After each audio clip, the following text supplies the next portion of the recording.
Good afternoon, gentlemen. Thank you for having me. I'm speaking, I want to indicate, first of all, I support the line item veto and the runoff voting for governor, instant runoff voting in particular. I wrote a column about it a couple of years ago, but I'm going to be focusing my discussion on the line item veto. I come at it from a historical perspective, so, we can maybe disagree or agree. But first of all, the reason I support the line item veto is that I have a philosophical viewpoint, which is I believe that the purpose of government is to protect our freedoms. Government that is limited is good, and one part of limited government is checks and balances. And a line item veto is another check in that government. Now, Rhode Island is one of 6 states, as you've heard, who doesn't have a line item veto. That doesn't surprise me because we were one of the last 2 states to have a veto for the governor. The governor got a veto here in 1909, and we just beat out North Carolina. And there was lots of concerns about giving the governor a veto back then. It was going to undermine the power of the legislature, terrible things were going to happen. But it was basically about politics and power. Back then, and many of you would know, the Republicans were the dominant party here. They controlled the General Assembly pretty much. And the governorship, however, would sometimes go Democratic.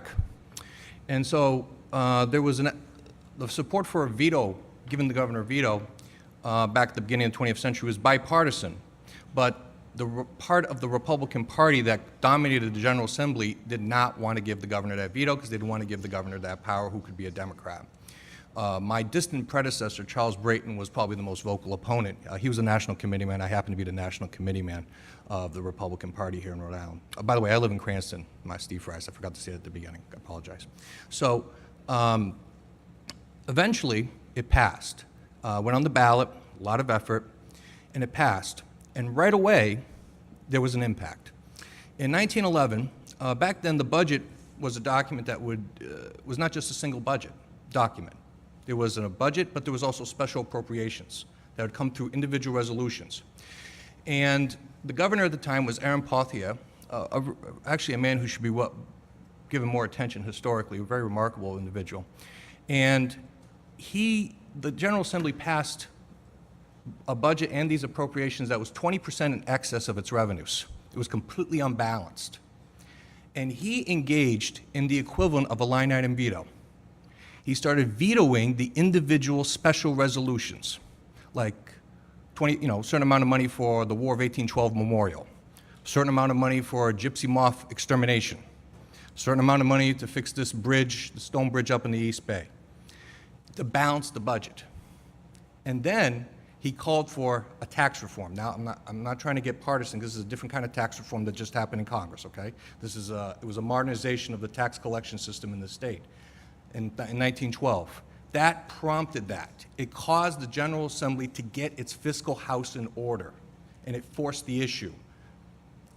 That was the result of the governor's use of the veto in 1911, first time.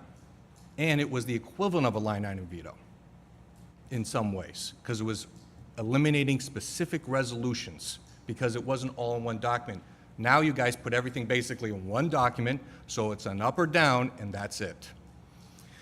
And I wanted to give you a couple of, so I only had a couple of days prepared for this.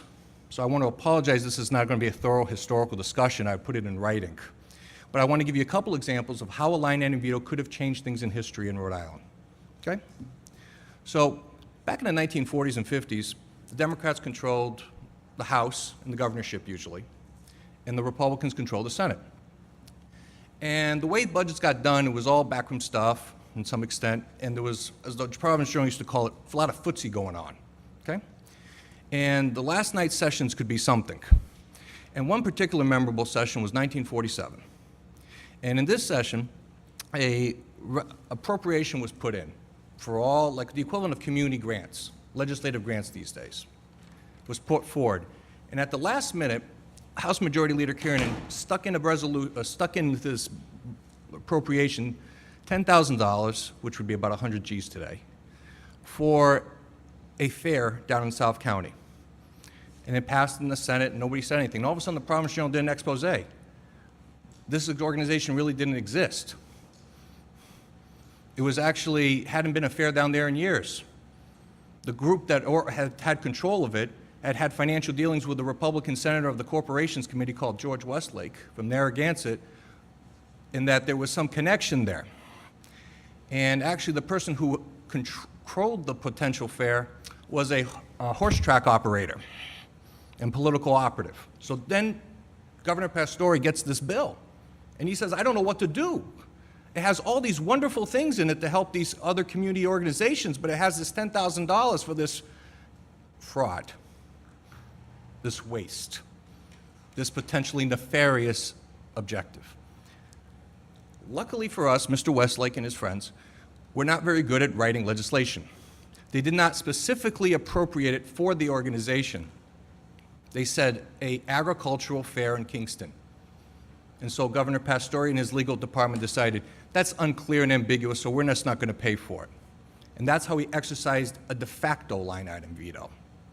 And there were other instances throughout the 40s and 50s of this, what they used to call in the Projo those days, the gravy train. All these things would be put in and stuff. A more modern example, and then I'm going to, don't worry, this is not going to go on forever. It's not a history lecture, professor, so, I don't want to, but in 2002, between 1996 and 2007, there's been more vetoes by governors of budgets. Before then, it was not very often at all. And in 2002, Governor Almond vetoed the overall budget. And it was overridden by a vote of 73-23. But a particular part of the budget that he opposed was an increase in the gas tax, which allowed 2-cent increase in the gas tax, of which went to the general fund rather than for roads and bridges. The usual, you pay for one reason, we divert it for another. The vote on that was barely 60% in the House, barely. It was a 51-33. So in theory, if the governor had just vetoed, let's say you had a line item veto, the governor, and decided instead of vetoing the whole budget and forcing everybody to say, I'm going to override this budget, no way, this has money for my schools, this has money for this has money for that. Let's say you had only vetoed certain portions of it. In particular, that portion that increased the gas tax and diverted funds to the general fund. Could there have been enough to sustain that veto? I think there would have been. It was 51-33, 60-40, who knows what could have happened if you had a debate and focused on that issue in 2002. So what can I conclude from this? And like I said, I apologize I couldn't go through a thorough history of Rhode Island on how a line item veto could have affected the last century. But what I believe you can see is there are examples in the past, and could be in the future, of waste and nefarious things occurring that could slip everybody's attention, and then what are you going to do? Veto the whole budget? There could be situations where somebody wants to raise a fee or a tax and also divert it into the general fund rather than use it for the purpose the people were told it was going to be used for. Isn't that an appropriate use of a line item veto? I believe it's a tool.